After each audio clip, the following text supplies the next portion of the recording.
Hello everybody. Hey, if you remember a while back, I picked up a little car that had an odd battery connection on it, and I wanted to be prepared for that in the future. Or if you're just ready to upgrade to a charger that isn't the one that came with your car, I found this. And, well, no, this is not a bouquet of flowers. Well, we'll go over this a little bit more in just a second. So let's just go ahead and get started. Welcome to my messy project bench. I want to go over this charge stuff. This is the charger that came. If you remember, I did a review on this little entry-level car for somebody, and it had a really odd connector that I didn't have any way to charge this. This is the battery that came with this car. And I even had a hard time finding out the proper name for that. I did find it, and I did order 10 pairs of these. It was called a JST SM2. Really odd, but that's what I didn't get a vote in the name. But anyway, it is a polarized connector. It does snap together. This is the half that will be the charge circuit, and this mates with this piece right here. We'll go over that in a little more detail in just a minute. But this, if I remember, this charger took something like 2.5 hours to charge the car up. And you know, if you're just going to run it once in a great while, that's okay. If you want to step up to a hobby grade charger, this is a pretty nice one. I've got several different chargers, and I'll show you some of the options that you have. This one right here, it's got a loud fan, so if the fan kicks on, I don't know if it's going to drown me out. We'll see what it does. It probably won't kick on until I put a battery on it. But this thing, you can charge nickel metal hydride, lithium, or lipos, and you've got your high voltage lipos and NiCads and just plain lead acid batteries. You can charge just a huge variety of things with this. Now, what these cars, most of these cars, like your WL Toys 144001, the Q901, most of them are going to have, whether they have a lithium ion or a LiPo battery, they're going to have these Dean's connectors in this little balance port. This is what the USB charges through. So there's not a high-speed option on the USB charger. And this is the only connection that you make. So you just plug this thing in and just let it chooch along, and it takes a long time. Most of these are 1500 milliamp. I'm assuming that this is, although no, that one says it's a 1200. And these things will go up to 3000 if you get really good 18650s if you want to build your own pack. Someday I'll show how to do that. Not today. So what I want to do, and this is just your standard LiPo. I think this is a 1500 milliamp. 1500 milliamp. I'm going to show you how this works. I'm not going to do a product review on it. So all you're going to do is you're going to connect your Dean's connector, and then we're on channel 1 on this thing. So, and this is polarized. So you put this in your charge port, and when you select LiPo, this is automatic. It'll detect the number of cells. It will not detect the current. That's just what I usually charge at, because that's most of what I've got is these batteries. This does have a memory in it, so you can set it up for specific batteries. It's got a shut-off voltage, so if you want to drop that down to, say, 4.18 volts as the top of your charge, your batteries will last a little longer. But you've got an option for a storage, a regular charge, balance charge, and you can discharge batteries with this. So I'm going to hit the start button. It's probably going to kick the fan on somewhere along in here. And you can monitor your cell voltage. It's 3.74, 3.73. So this has a storage charge in it. So I'm actually going to turn this off because I really don't want to charge this battery because I'm not going to use it. So for the people that don't know, I've heard a few people say, yeah, charge your batteries up so that just, you're ready anytime you want to take off and run your car. That's a very bad idea with LiPos. The lithium ions, you can do that. But the LiPos, you don't want to do that. You want to keep these on a storage charge. That's the reason there's a storage charge option in the charger. So if I charge this up, go out and smack a curb, and the battery's still at 4 volts per cell, I will come in. Because the car's broke, I can't discharge it with the car. I'll come in and put it on a storage charge. LiPos need to be on a storage charge. LiPos need to be charged and discharged in a LiPo safe. It's not bulletproof. It's not burn proof. I'm not telling you this is the best one on the market. It's just one that I happen to have, and I'm content with it. Sorry about the volume of the Velcro. So I keep my batteries in there when I'm not using them.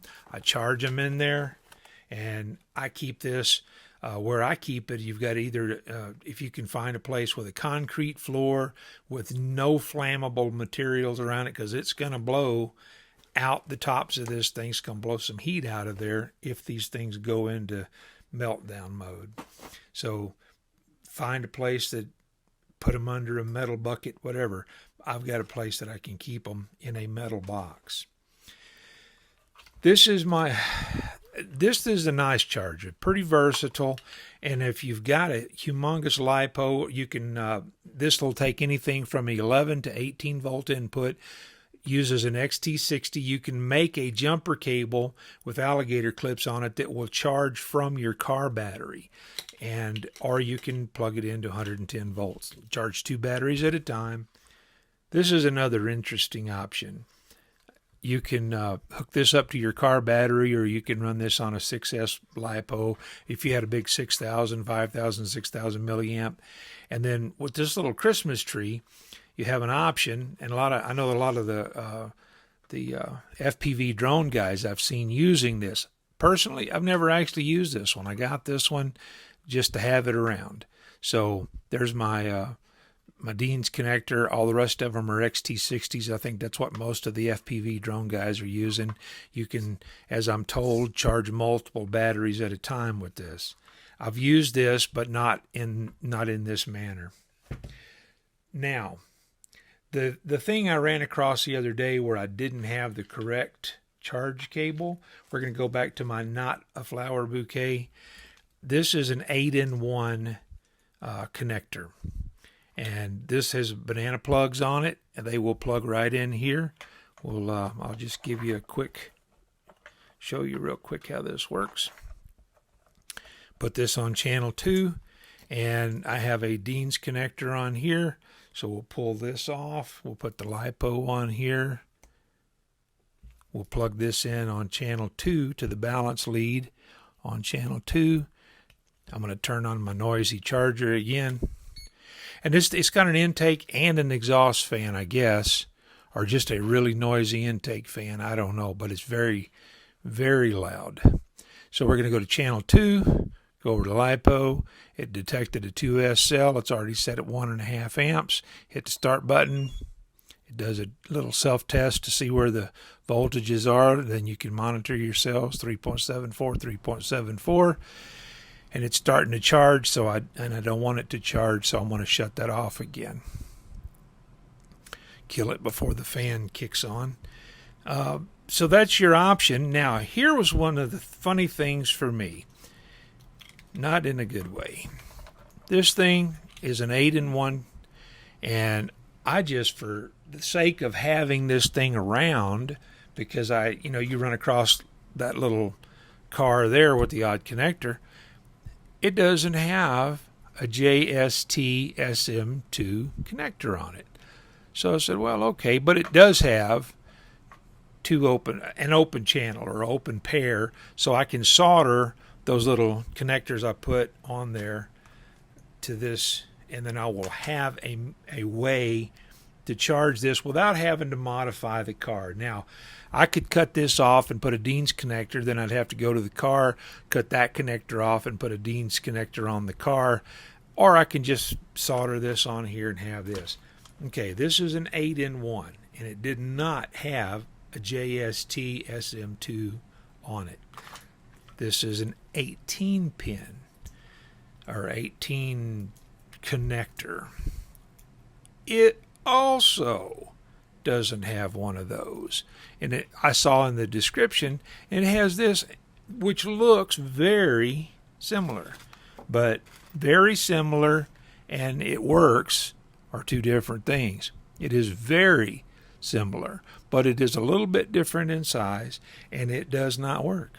So this has 18 connectors that I can't use, but it's got a lot that I will be able to use, and it also has an open positive and negative, so I can solder one of those weird JST connectors on this one also.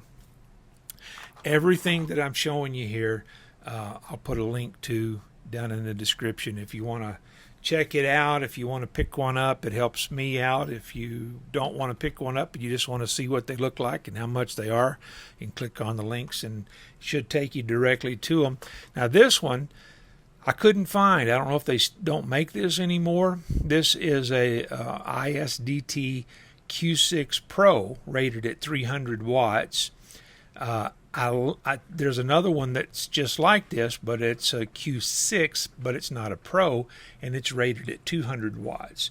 So I put a link to that one down there. This one says item not available. So they've got this one, and then they've got a Q8, which I assume took the place of this, and it's a 500 watt. So I did put a link to that. With these two options right here, you can take these out. Either one of these will let you run on DC, so you can make an adapter to go to your car battery. You can run it on a big old honking LiPo, and it gives you a world of options when you're out in the field. And now there's some 4-channel, but most of the guys that are on here are interested in more of the entry-level cars, the 144001, the S920, the Q901, some of the other stuff that I've got. Let's see, I'll show you a quick look. Okay, some of this other stuff, you've got the Dune Thunder. I did that I think that's the first car I did a review on. And then you've got the Pouncer, which is very, very similar to the Across 12428. And then I've got a box stock 144001. I've got a 979B, the Q901. I do have an A959B, but I ran out of room, so I've got to build some more shelves. And I got a couple of other cars. Then I've got some of the Arma stuff, but most of the entry-level stuff, this is what we're looking at. The pair of my brushed version, my brushless version. I'm trying to get that one going when the weather clears up. We're going on vacation, so it may be after vacation before I can get some run time. I'm going to take a couple of cars on vacation with me, try to get some run videos on the road. For the 144001 brushless conversion with the 2845 motor, I got a set of contact foams so I can do some speed runs without the tires ballooning. Maybe I can keep a little better control, put some droop control in it so I can keep it a little closer to the ground and hopefully get onto that video pretty quick. I don't think I'm going to take that out on the road with me because I don't want to carry a lot of tools. So this is about all I've got for right now, my messy bench and an overview on if you're trying to step up from a USB charger. These are some pretty good options. Listen, if you want to keep up with more stuff like this and kind of learn as we go type stuff, subscribe to the channel and click the bell and you get notifications on it. I will be doing some kind of run videos. Probably, I'm thinking I'm going to take my Arma Outcast, and I don't know if I'm going to take the Gen 7 or not. Both of those are still in the box. I had never opened them up. So those may be going to Texas with me, maybe not. The Truckified Typhon is going, and the Baja buggy is going to go. If I can find some place to run a gas car with an expansion chamber on it, tuned exhaust as they call it, I'll have some kind of run video on that. So appreciate everybody. Take care. Catch you guys down the road.